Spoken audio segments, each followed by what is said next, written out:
오늘 우리가 함께 묵상할 말씀은 하박국 2장 2절에서 11절에 있는 말씀입니다. 오늘 살펴볼 주제에 대해서 먼저 알아보겠습니다. 오늘의 주제는 인내해야 하고 그리고 신실해야 하며 회개해야 한다라는 것에 대해서 살펴보겠습니다. 먼저 첫 번째 주제인 인내해야 한다라는 것을 살펴보겠습니다. 하박국 선지자가 1장 13절에서 하나님께 이렇게 말했습니다. 하나님, 악인들이 의인들을 삼키고 있는데 하나님 이 모든 상황에 잠잠하실 겁니까? 라고 물었습니다. 이에 대해서 오늘 하나님께서 그에게 대답해 주십니다. 2절 말씀을 보면 여호와께서 하박국 선지자에게 대답하여 말씀하셨습니다. 너는 이 묵시를 기록하여 판에 명백히 새기되 달려가면서도 읽을 수 있게 하라라고 말씀하셨습니다. 여기서 말씀하고 있는 묵시라는 것은 하나님께서 환상을 통해 보여주시거나 말씀으로 들려주신 내용을 말하는데, 하나님께서는 그 묵시의 말씀을 판에 기록하라라고 말씀하셨습니다.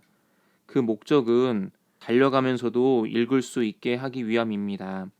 우리 성경에는 달려가면서도 읽을 수 있게 하라라고 말씀하고 있기 때문에 어떤 사람이 달려가고 있는 상황에서 기록된 말씀을 읽는 것처럼 생각됩니다. 그런데 원래 이 말씀은 판에 명백하게 기록된 그 말씀을 읽은 사람이 그것을 보고 달려갈 수 있게 하라라는 말씀입니다. 이 말씀을 이해하기 위해서는 말씀을 읽은 사람이 달려가는 상황을 생각해 봐야 됩니다. 어떤 사람이 말씀을 읽고 급히 달려갑니다. 그렇다면 그는 무엇을 읽었기 때문에 그렇게 급히 달려갈까요? 아마도 거기에 매우 중요한 내용들이 기록되어져 있기 때문에 그것을 보고 놀라서 누군가에게 전하기 위해서 달려갈 것입니다. 그렇다면 하나님께서 판에 명백하게 새기라고 하셨던 그 묵시의 말씀이 무엇일까요? 그 내용이 3절에 기록되어져 있습니다. 3절 말씀에 이 묵시는 정한 때가 있나니 그 종말이 속히 이르겠고 결코 거짓되지 아니하리라. 비록 더딜지라도 기다리라. 지체되지 않고 반드시 응하리라 라고 말씀하고 있습니다. 이 묵시는 정한 때가 있습니다. 그래서 하나님께서 정하신 그때가 되면 반드시 그것은 응하게 되어집니다. 이때는 하나님의 때이고 또한 하나님의 타이밍이라고 말할 수 있습니다. 그때가 되기 전까지는 아무것도 이루어지지 않는 것 같지만 하나님께서는 그 정하신 때가 되면 그것을 반드시 이루신다라고 말씀합니다. 근데 그 말씀은 이루어지지 않는 것처럼 보이지만 속히 그것이 이루어지고 또한 그 말씀은 거짓되지 않기 때문에 반드시 이루어집니다. 따라서 비록 그것이 더딜지라도 하나님의 때를 기다리는 동안 어렵고 힘들고 그것을 포기할 만한 상황이 있을지라도 반드시 그것을 기다려야 합니다. 그것이 바로 인내입니다. 우리는 하나님께서 우리에게 말씀하신 그 소망의 때를 인내로써 기다려야 됩니다. 왜냐하면 하나님께서 말씀하신 것은 지체되지 않고 반드시 응할 것이기 때문입니다. 우리가 살아가는 순간순간을 생각해 보면 하나님의 약속이 도저히 이루어지지 않을 것처럼 보일 때가 더 많습니다. 그러나 하나님께서는 당신이 정하신 때가 되면 반드시 약속하신 것을 이루십니다. 따라서 하나님께서 정하신 그때가 될 때까지 우리는 끊임없이 인내해야 합니다. 묵상을 위한 질문을 드리겠습니다. 하나님께서 주신 소망의 말씀을 붙잡고 매일매일의 삶 속에서 인내하고 있습니까? 아브라함이 약속의 자녀를 기다린 것처럼 하나님의 신실하심을 여전히 의지하고 있습니까? 두 번째 우리가 살펴볼 주제는 신실해야 한다라는 것입니다. 하나님께서 하박국 선지자에게 계속해서 말씀하셨습니다. 보라, 그의 마음은 교만하며 그 속에서 정직하지 못하나 의인은 그의 믿음으로 말미암아 살리라 라고 말씀하셨습니다. 우리는 의인은 그의 믿음으로 말미암아 살리라 라는 말씀을 잘 알고 있습니다. 하나님께서 이 말씀을 하시기 전에 무슨 말씀을 하시는가 하면 그의 마음은 교만하다 라고 말씀하십니다. 여기서 말하고 있는 그는 바벨론을 뜻하기도 하고 동시에 하나님의 말씀을 믿지 않는 모든 사람들을 포괄적으로 이야기하는 것입니다. 하나님께서는 말씀을 믿지 않는 사람들, 그리고 폭력을 행사하고 하나님의 뜻대로 살지 않는 이 모든 사람을 가리켜서 마음이 교만하다라고 말씀하십니다. 왜 하나님께서는 말씀을 따르지 않는 사람을 교만한 사람이라고 말씀하실까요? 교만이란 나와 너가 있을 때 내가 너보다 우월하다라고 말하는 것입니다. 내가 너보다 낫다라고 생각하는 것, 그것이 바로 교만입니다. 교만한 사람은 하나님의 말씀을 믿지 않습니다. 왜냐하면 자기의 생각과 지혜가 더 우월하고 더 옳다고 생각하기 때문입니다. 반면에 겸손한 사람들은 그렇지 않습니다. 겸손한 사람들은 하나님의 말씀을 인정합니다. 그들은 하나님의 오르심을 인정하고 또한 하나님의 지혜를 의지합니다. 그래서 겸손한 사람들은 하나님의 말씀을 따라서 살아갑니다. 하나님께서는 이런 사람들을 의인, 곧 의로운 사람이다 라고 말씀하십니다. 의로운 사람들은 하나님께서 말씀하신 모든 일들이 이루어질 것을 믿습니다. 그래서 의인들은 하나님께서 약속하신 그 때가 이루어질 때까지 하나님의 약속을 기다리며 인내합니다. 그것이 바로 믿음으로 말미암아 살아가는 것입니다. 우리의 삶을 단면으로 자를 수 없는 것처럼 우리의 믿음 또한 단면으로 자를 수 없습니다. 우리의 믿음은 현재 진행형이고 계속되어집니다. 그래서 의인들은 그의 믿음으로 말미암아 계속해서 살아갑니다. 하나님께서 하박국에게 이 말씀을 들려주신 이유는 그가 1장 13절에서 질문했던 내용이 있기 때문에 그렇습니다. 하박국은 악인이 자기보다 의로운 사람을 삼키는데도 잠잠하실 것입니까? 라고 물었습니다. 이에 대해서 하나님께서는 악인들이 사람들을 삼킬 때 하나님의 말씀을 따르지 않는 사람들은 삼켜지겠지만 의인은 그들의 믿음으로 말미암아 살게 된다라고 말씀하십니다. 따라서 살아가는 동안 사람들이 어떻게 살든지 우리는 믿음으로 살아가야 됩니다. 왜냐하면 하나님께서는 그렇게 살아가는 사람들을 잊지 않으시고 그들을 모든 위기 가운데서 건져주시기 때문에 그렇습니다. 세상이 물로 심판을 받을 때 믿음으로 살아갔던 노아가 하나님의 구원을 경험했던 것을 우리는 잊지 말아야 됩니다. 묵상을 위한 질문을 드리겠습니다. 주님 말씀을 따라서 신실하게 살아가고 있습니까? 주님 오실 날을 우리는 어떻게 예비하고 있습니까? 세 번째 주제인 회개해야 한다라는 것을 살펴보겠습니다. 하나님께서 바벨론이 심판을 받게 되는 이유에 대해서 설명해 주십니다. 5절 말씀에 그는, 여기서 말하는 그는 바벨론을 뜻하기도 하고 포괄적인 의미에서는 하나님의 말씀을 믿지 않는 모든 사람들을 가리키는데 그는 술을 즐기며 거짓되고 교만하여 가만히 있지 아니하고 스올처럼 자기의 욕심을 넓히며 또 그는 사망 같아서 족한 줄을 모르고 자기에게로 여러 나라를 모으며 여러 백성을 모으나니 이렇게 말씀하십니다. 술을 즐기는 자들이 술에 취한 것처럼 그들은 폭력에 취해 있었습니다. 그리고 그들은 거짓된 사람들이었고 또한 교만하여서 가만히 있지 않았습니다. 하나님께서는 그들의 모습이 마치 스올과 같고 사망과 같다라고 말씀하십니다. 여기서 스올이라는 것은 죽은 자들이 거하는 장소를 말하는데 하나님께서는 그들이 스올과 같다라고 하십니다. 과거로부터 지금까지 수많은 사람들이 죽었습니다. 그리고 그 죽은 자들이 죽음의 장소인 스올로 다 갔는데 스올은 이렇게 많은 사람들을 삼켰음에도 불구하고 계속해서 욕심을 넓힙니다. 사망이 미래에 죽을 모든 사람들까지도 다 끌어오려고 하는 것처럼 바벨론 사람들은 자기에게로 여러 나라를 모으고 또 여러 백성을 모으기 위해서 정복하고 또 정복했습니다. 그래서 이렇게 탐욕스러운 바벨론이 멸망할 때에 사람들은 그것을 보고 기뻐합니다.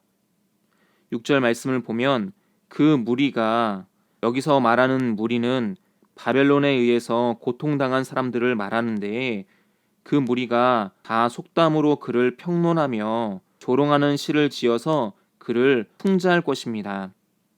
이들이 바벨론에 대해서 뭐라고 조롱하고 풍자하는가 하면 그들은 이렇게 말합니다. 화 있을진저. 여기서 화 있을진저라는 말씀은 어떤 사람이 죽었을 때 그를 향해서 부르는 장송곡을 말합니다. 즉, 무리들은 지금 바벨론을 이미 죽었다라고 말하는 것입니다. 본래 죽은 자들을 향해서는 조롱하거나 비방하지 않습니다. 그런데 바벨론이 얼마나 악행을 많이 저질렀는가 하면 사람들은 그들을 평론하고 그리고 풍자하며 그들을 조롱합니다.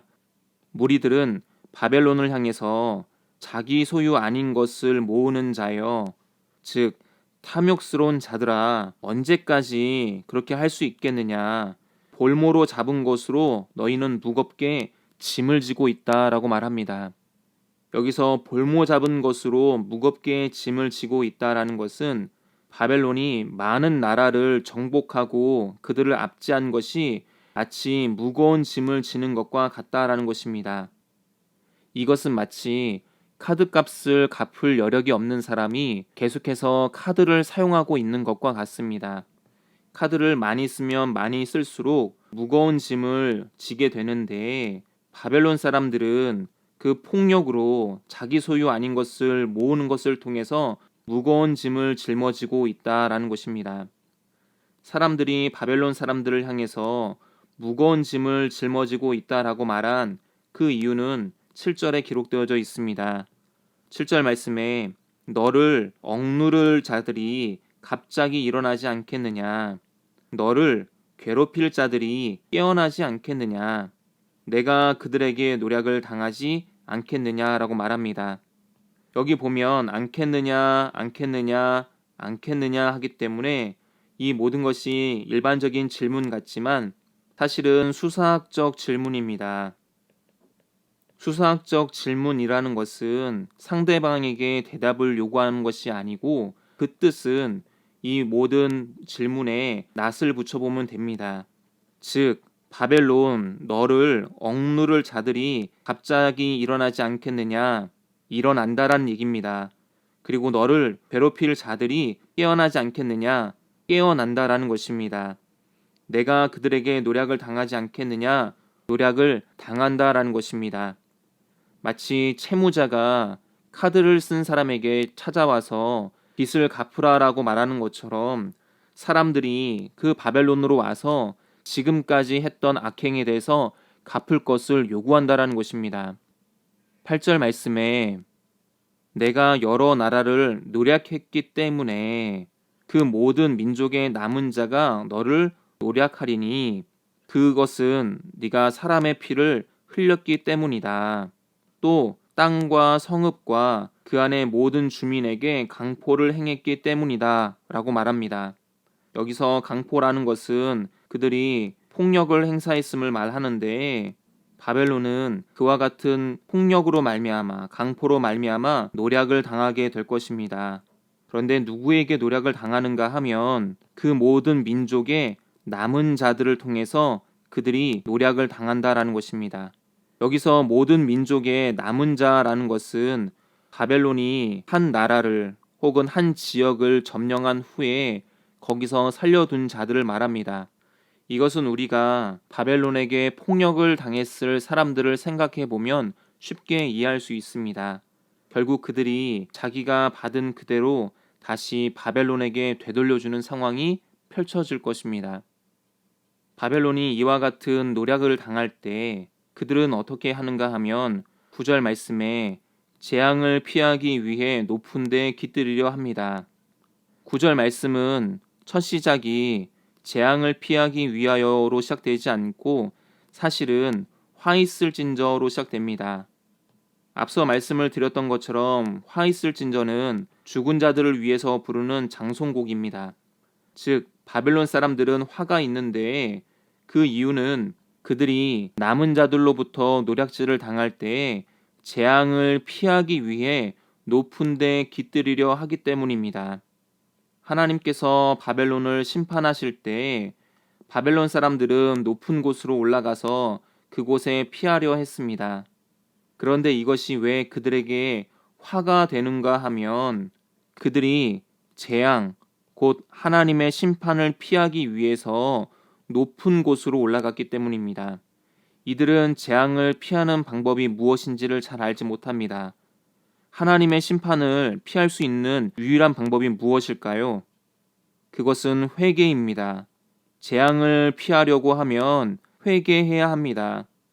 그런데 바벨론 사람들은 교만하기 때문에 하나님의 말씀을 따르지 않고 그리고 위기의 순간에서 하나님을 의지하기보다는 높은 곳이 나를 안전하게 지켜주리라 라고 믿었습니다. 하지만 그곳으로 말미암아 그들에게는 화가 있을 것입니다. 하나님께서는 바벨론에게 이렇게 말씀하십니다. 내가 많은 민족을 멸한 것이 내 집에 욕을 부르며 화를 불러왔고 그리고 내 영혼에게 죄를 범하게 하는 것이 되었도다 라고 말씀하셨습니다. 그들이 이와 같은 화를 당하고 그리고 그 영혼에게 죄를 범하게 된 모든 원인은 어디에 있었는가 하면 그들이 많은 민족을 멸하고자 하는 그리고 자기의 것이 아닌 것을 소유하기 원했던 탐욕 때문이었습니다. 마치 아담과 하와가 탐심으로 말미암아 에덴 동산에서 추방되는 화를 부른 것처럼 바벨론 사람들도 그 탐욕으로 말미암아 결국에는 죽임을 당하게 됩니다. 11절 말씀에 담에서 돌이 부르짖을 때 집에서 들보가 응답하리라 라고 말씀하십니다. 여기서 말하고 있는 담에서 돌이 부르짖고 또 집에서는 들보가 응답하는 것, 이게 무슨 뜻일까요? 이것은 이집트의 바로를 생각해 보면 쉽게 이해할 수 있습니다. 바로가 성과 도시를 건축하기 위해서 이스라엘 사람들을 노예로 삼았습니다. 바로가 이들을 얼마나 억압했던지 이스라엘 백성들이 탄식하며 하나님께 부르짖었는데 바벨론 사람들도 이들과 크게 다르지 않았습니다. 바벨론 사람들도 자신들이 정복한 지역의 사람들을 끌어다가 성과 도시를 지었고 또 그것으로 말미암아 고통당하던 이들이 하나님께 부르짖었습니다.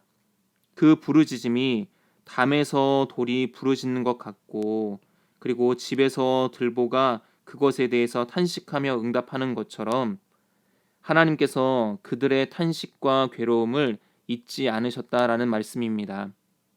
그래서 이집트의 바로가 하나님의 심판을 피할 수 없었던 것처럼 바벨론 역시 똑같은 운명을 맞이하게 될 것입니다. 바벨론이 하나님의 심판을 받게 된 모든 원인은 그들의 마음 가운데 있었던 교만과 탐욕 때문이었지만 보다 더 근본적인 이유는 그들이 회개하지 않았기 때문입니다. 하나님의 심판을 피할 수 있는 길은 회개밖에 없습니다. 스올과 사망처럼 만족을 모르는 우리의 마음을 채울 수 있는 것은 오직 예수 그리스도밖에 없습니다. 하나님께서 질그릇 같은 우리의 마음에 보배로우신 예수님을 허락하신 이유도 바로 이 때문입니다. 따라서 탐심과 교만을 버리고 하나님께서 허락하신 은혜에 감사하고 자족할 수 있기를 바랍니다. 묵상을 위한 질문을 드리겠습니다. 지금이라도 돌이켜야 할 우리의 죄는 무엇입니까?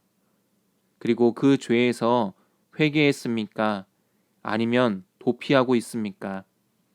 내가 원하는 것을 얻기 위해 다른 이들의 마음을 상하게 하고 있지는 않습니까? 이제 오늘 말씀을 마무리하려고 합니다. 오늘 우리가 살펴봤던 세 가지 주제는 하나님의 약속은 반드시 이루어지기 때문에 그때까지 인내해야 한다라는 것과 또한 의인은 믿음으로 말미암아 살기 때문에 우리도 하나님 앞에서 신실하게 살아가야 된다라는 것, 그리고 죄가 있을 때는 죄로부터 도피하는 것이 아니라 회개해야 한다라는 것을 살펴봤습니다. 오늘도 인내와 신실함을 통해 하나님 앞에 부끄러움 없는 그와 같은 삶을 살아가고 더불어 죄가 있을 때 하나님 앞에 나와 회개할 수 있게 되어지기를 주님의 이름으로 축원을 드리겠습니다. 감사합니다.